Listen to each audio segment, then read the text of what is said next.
আমার নবী যেদিন এই দেশ থেকে বিদায় হয়ে যাবে, আমার আল্লাহ জিবরাইলকে দিয়ে প্রস্তাব পাঠিয়েছিলেন, ও জিবরাইল, আমার বন্ধুর কানে খবর দাও, আমার বন্ধু এই দেশের মাটিতে থাকতে পারবে না, আমার বন্ধু এই রক্ত মাখা জমিনের মধ্যে রাখবো না, আমার বন্ধুর দেহ আমার আরশের ডাইন পাশে দাফন করব। জিবরাইল খবর নিয়ে ডাকতেছেন, হুজুর আল্লাহর সালাম গ্রহণ করুন। আমি জিবরাইলের সালাম গ্রহণ করুন। আল্লাহর নবী গো, আপনার দেহ মোবারক আল্লাহর আরশের ডাইন পাশে দাফন হবে, আপনি খুশির সহিত কবুল করুন। আমার নবী কোনো কথা কয় না, দুইটা চোখের পানি ঝরঝর করে ছাড়তেছে।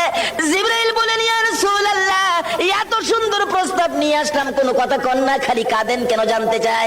আমার নবী বলেন, জিবরাইল রে, তোমার জন্য খুশির খবর হতে পারে, আমি খুশি হতে পারলাম না। কেন পারলেন না?